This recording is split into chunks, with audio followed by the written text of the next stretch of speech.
Oke, bismillahirrahmanirrahim. Nah, untuk pertemuan kali ini kita akan membahas materi TOEFL berkaitan dengan problem with usage atau beberapa kata atau ekspresi yang sering muncul di dalam tes TOEFL yang biasanya mempunyai perbedaan yang tipis tapi bisa membingungkan. Pertama adalah distinguish make dengan do.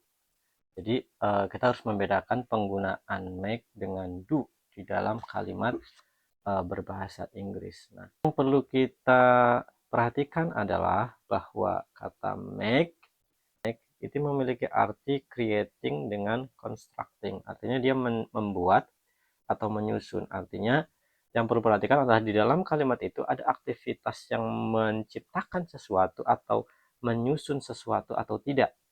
Jika maknanya adalah creating atau constructing, maka kita menggunakan make. Contohnya, she likes to make her own clothes. Nah, di sini menggunakan make karena dia adalah creating own clothes. Ada produknya. Would you like to make a cake for dessert? Nah, ini kan ada produknya nih. Oke, ini make. Atau juga make a mistake atau make a response. Nah, selanjutnya jika artinya hanya completing, menyelesaikan, berarti barangnya sudah ada baru kita selesaikan, atau performing, menunjukkan performa, maka kita menggunakan do. Nah, do di sini termasuk turunannya ya, tidak hanya do saja. Berarti termasuk do, terus apa lagi? Does, did, dan ini masuk ya. This morning she did all the dishes. Nah, did all the dishes. Ini kan cucian, barangnya sudah ada. Dia tidak menciptakan atau tidak menyusun, dia hanya apa? Performing, melakukan aktivitas atau menyelesaikan. Oke, yang nyuci itu kan dia hanya yang awalnya kotor jadi bersih, berarti kan performing. Atau doing assignment, menyelesaikan tugas. Oke, kita menggunakan do atau did work, kerjaan. Ini kan berarti completing, menyelesaikan, atau cucian. Nah, itu yang harus kita perhatikan ya, membedakan antara make dengan do di dalam kalimat berbahasa Inggris. Nah, sekarang kita coba terapkan di dalam soal. Misalnya kayak gini teman-teman. Kalau soalnya seperti ini misalnya, ini kan nomor 1 sudah jelas dinyatakan salah. The biology students did several mistake. Nah, berarti ini teman-teman, oke, several mistake, beberapa kesalahan. Ini kan harusnya dia adalah creating dong. Karena dia creating, maka ini harus ini bukan did harusnya, tetapi apa? Make. Nah, karena di sini did, maka jadi made.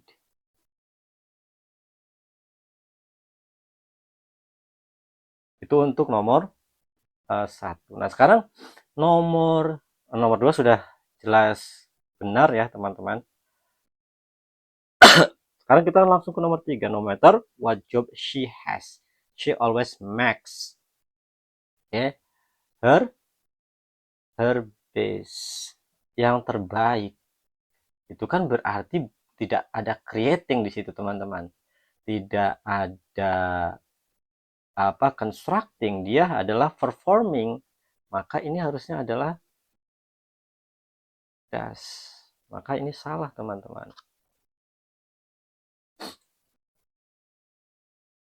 Nomor 4, the runner did a.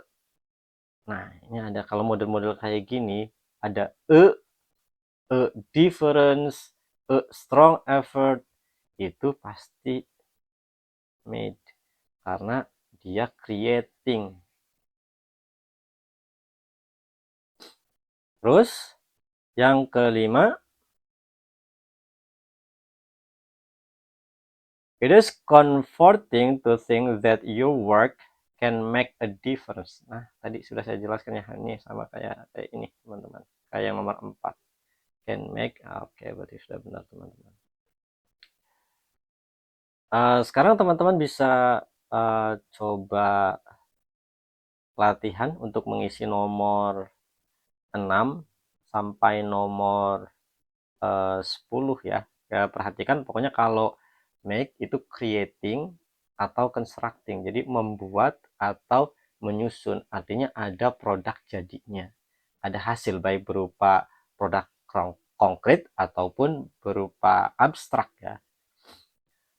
Sedangkan kalau do beserta turunannya ya, berarti does, did, terus done, doing, dan lain sebagainya, it performing atau completing. Jadi tidak ada hasil produknya, tetapi berupa kerjaan. Jadi kalau misalnya baju nih, kalau misalnya membuat, itu kan jelas make membuat baju. Tapi kalau misalnya mencuci, itu kan bukan membuat.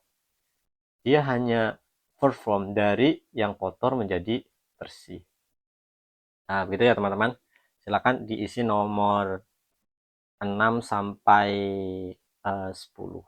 Materi selanjutnya yang kedua adalah distinguish like, alike, and unlike. Bedakan penggunaan like, alike, dan unlike.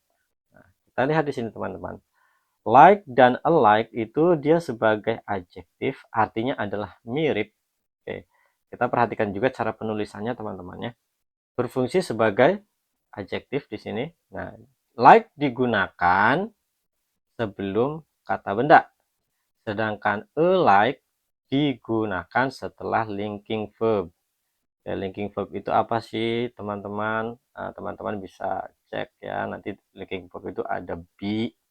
Be itu termasuk berarti is, am, are, was, were, terus apalagi be, been, atau kata kerja seperti become, terus smell, terus feel, itu kita sebut sebagai linking verb. Teman-teman bisa browsing ya, nanti linking verb itu apa saja. Nanti kita kasih contohnya ya di bawah ya setelah ini.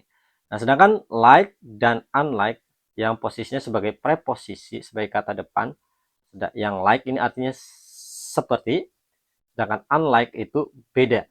Nah, keduanya both preposition are followed by objects. Keduanya diikuti oleh objek. Kita sebut sebagai object of prepositions. They can both be used in many position. Dia bisa digunakan di banyak posisi, bisa di depan ataupun bisa di tengah, juga bisa ya. Nah, kita lihat penggunaan contoh keduanya. Yang pertama, John and Tom are alike. John dan Tom mirip. Nah, ini kan alike digunakan setelah linking verb. Linking verbnya mana? Ini teman-teman ya. Alike tidak diikuti oleh kata benda. John and Tom work in a like manner. Nah, loh itu kan sama. Enggak, itu beda ya. Like dengan like dengan menggunakan spasi itu berbeda. Oke. Nah, di like di sini diikuti oleh manner, noun. Oke. Nah, ingat-ingat ya, seperti itu. John is like Tom. Ini berarti sebagai apa? Sebagai preposition. John seperti Tom. John is unlike Tom. John tidak seperti Tom. Nah, atau bisa digunakan di depan juga. Kalau sebagai preposisi bisa depan, misalnya like Tom, John is tall. Unlike Tom, John is tall. Itu bisa seperti itu teman-teman. Kita langsung ke contoh soalnya. Nomor 1, itu ditentukan salah. Nah, kenapa salah teman-teman? Kita lihat di sini. The two roads you have chosen for the trip are like. Nah, di sini menggunakan like. Ingat teman-teman, like itu diikuti oleh noun. Oke. Sedangkan di sini like-nya tidak diikuti oleh noun. Dan sebelumnya ada linking verb. Jadi ini linking verbnya mana? Are. Jadi harusnya ini bukan like, tetapi apa teman-teman? Like. Nomor 3, unlike the restaurant where we usually eat, this new restaurant has early bird specials. Nah, dia langsung di depan, teman-teman. Ingat, yang bisa terletak di depan sebagai preposisi itu hanya like dan unlike. Jadi bukan alike. Nah, makanya ini salah.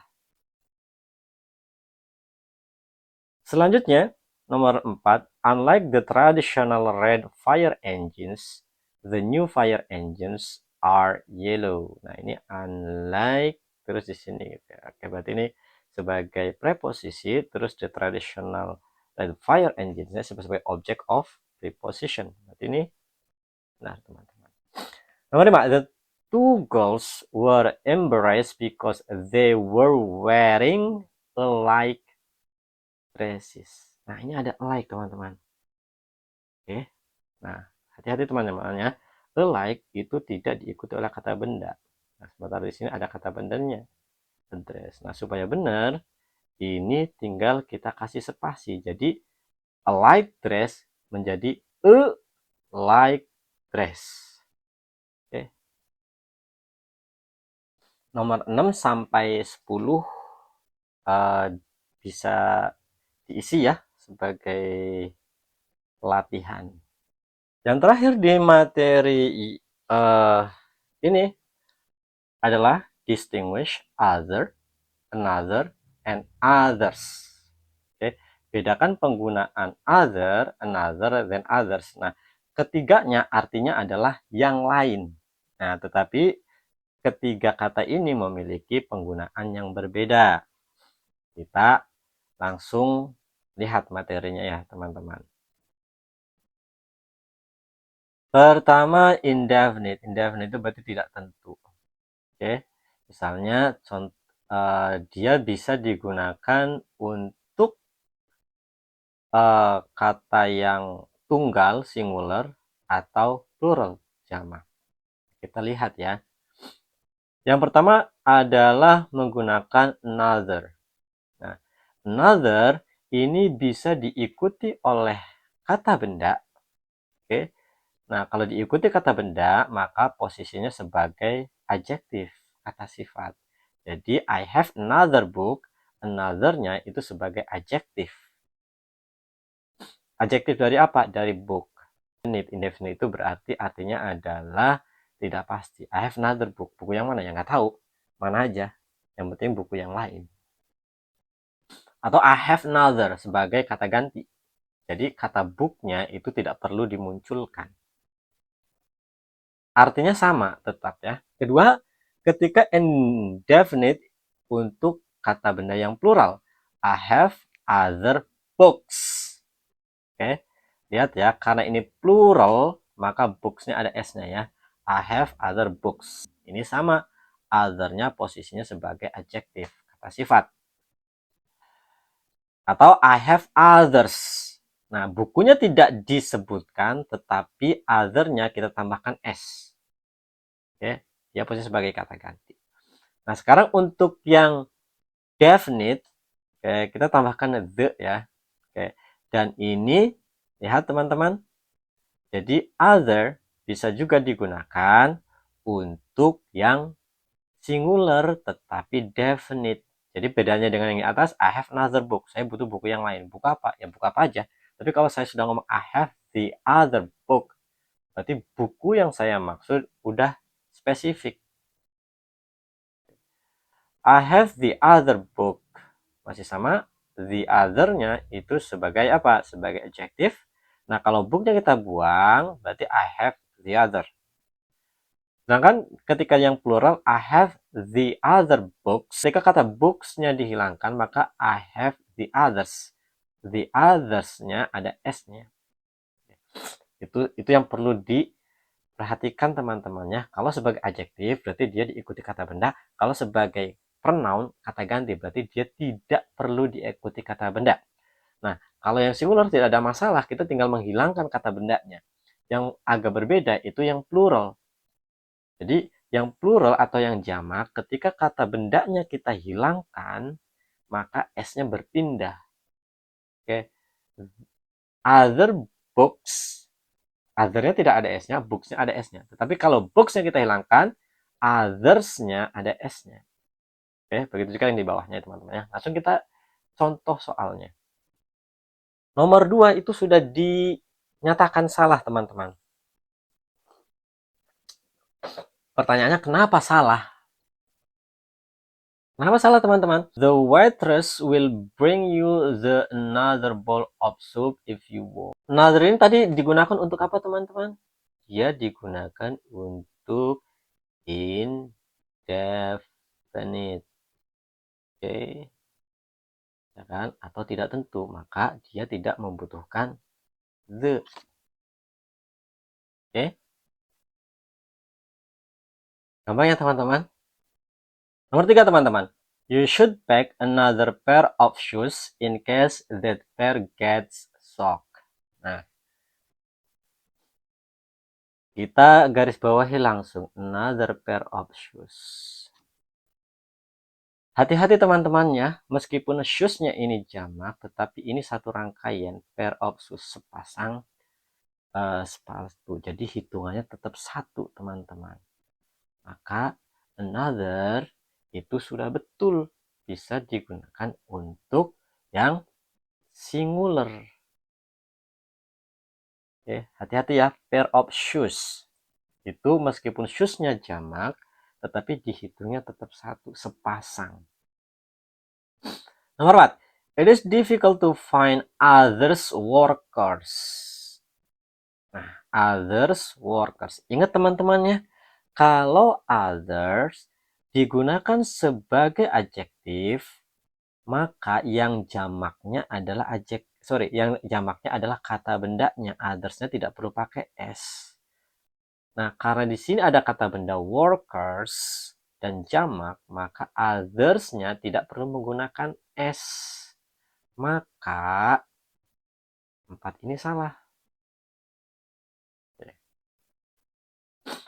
Selanjutnya nomor 5, since the lamb you wanted is out of stock, you must choose another. Nah, ini another tidak diikuti oleh kata benda, berarti bisa ya teman-teman. Ini bisa sebagai kata ganti, sebagai pronoun. Berarti ini benar. Oke. Silakan teman-teman bisa ini ya, bisa coba kerjakan nomor 6 sampai nomor 10 untuk latihan. Terima kasih. Kalau ada yang kurang dipahami bisa kontak saya ya. Terima kasih. Assalamualaikum warahmatullahi wabarakatuh.